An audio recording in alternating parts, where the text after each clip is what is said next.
Hey everybody, this is the Matty S4 with another unboxing video for you today. Today I'm going to be showing you the Sony Ericsson Xperia X10 by AT&T. I was on the borderline of getting this phone or getting the Samsung Captivate. This phone was on sale, so I decided to go with this one.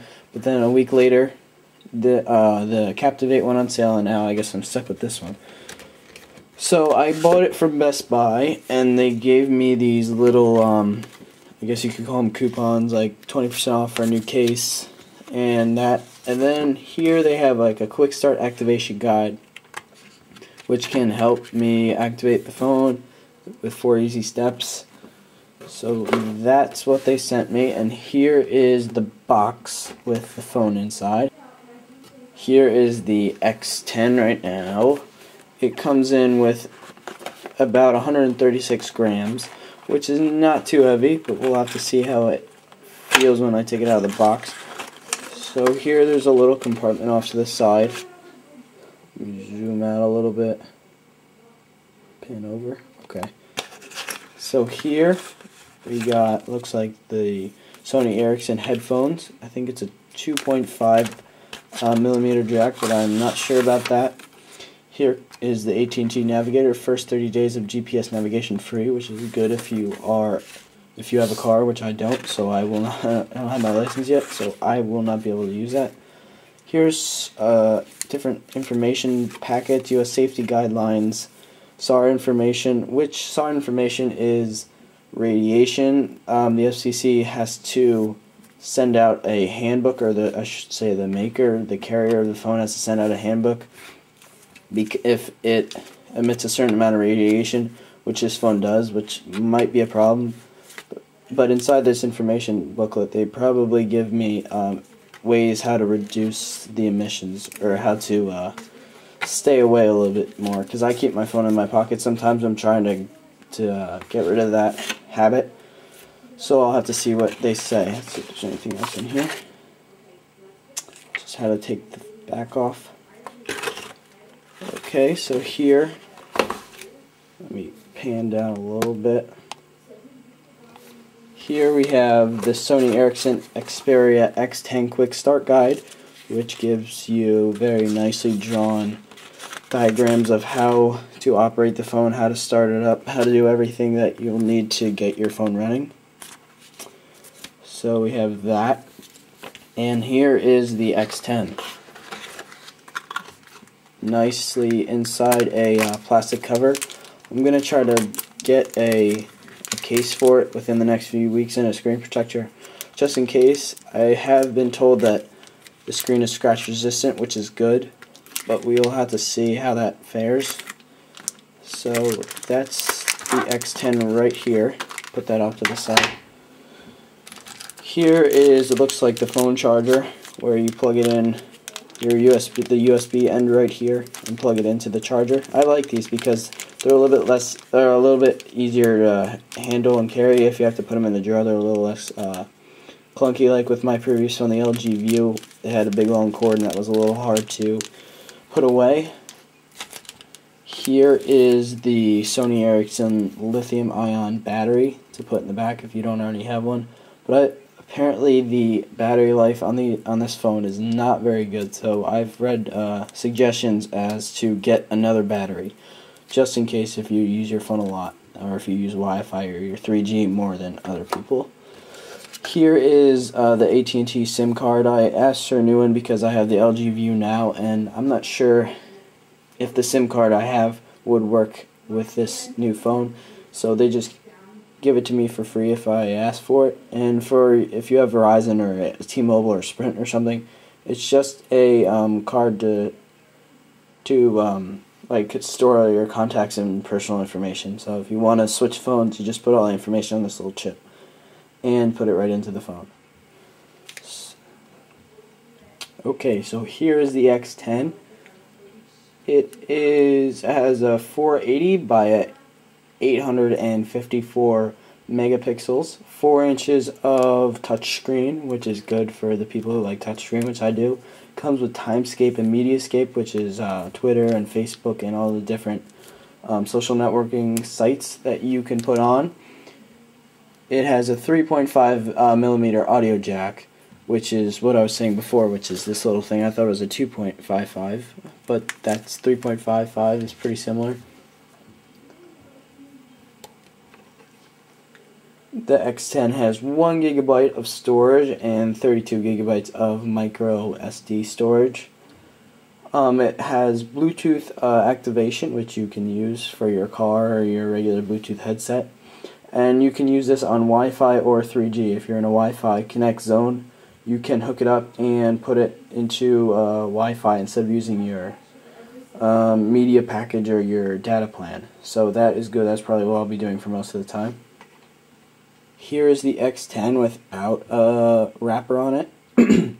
As you can see, there is it's almost like a rubberized back, which is good, with the 8.1 megapixel camera, which is very a very high quality for a cell phone, while the Samsung Captivate I think only had a 5.1, but they are it has very good camera and video and picture quality.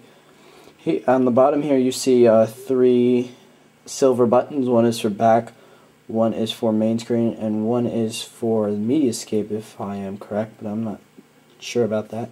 Up here we have the speaker.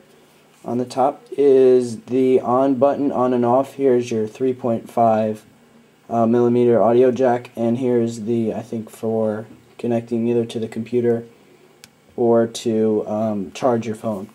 On the right we see 2 toggle buttons, both for volume, one up, one down. Down here, as we look towards the bottom, is the camera button with the 8.1 megapixel camera on the back.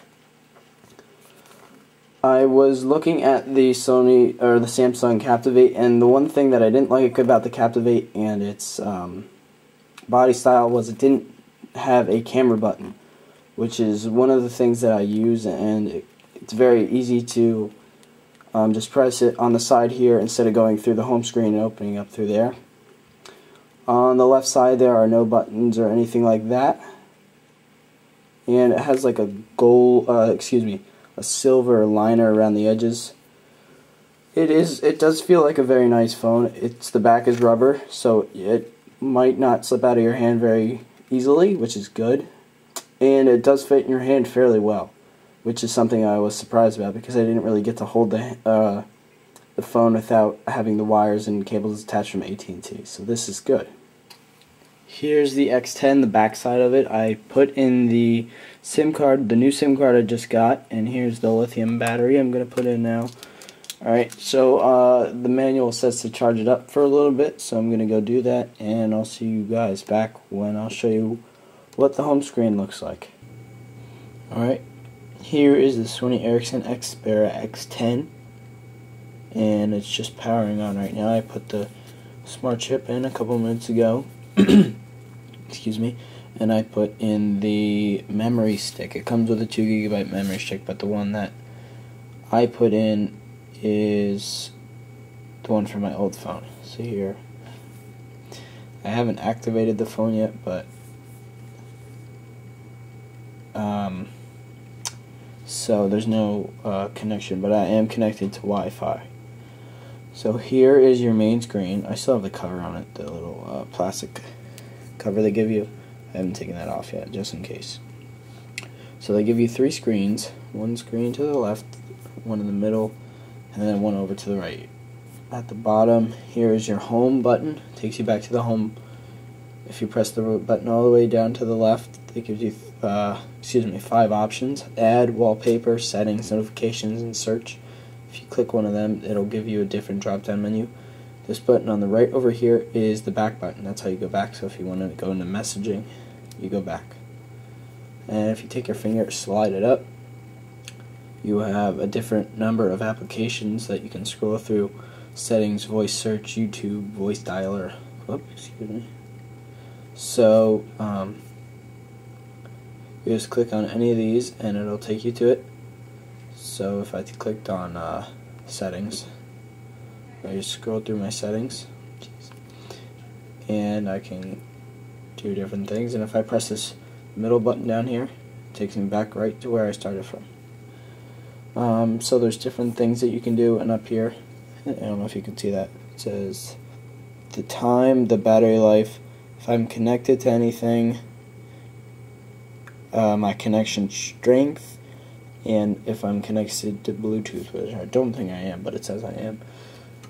If you take your finger at the top and pull it down, it'll give you all the notifications, and it'll give you like text messaging, Facebook, YouTube, Twitter, all the different social networking things that you have signed up for, and it'll show you in one big stream.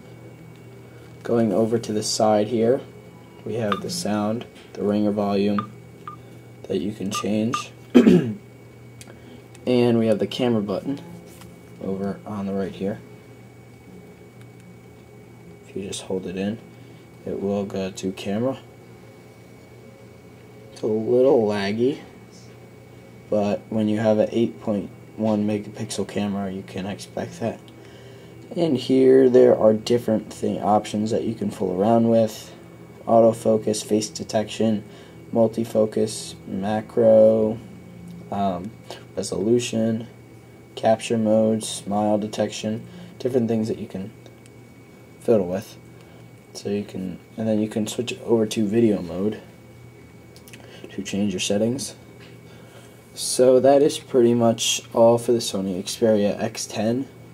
If you have any questions or comments, please feel free to leave them in the comment section below this video. And don't forget to subscribe, rate, and comment. If you have any suggestions, questions, concerns, or comments, please feel free to ask. Thank you. This has been a The Matty S4 unboxing video of the Sony Ericsson Xperia X10.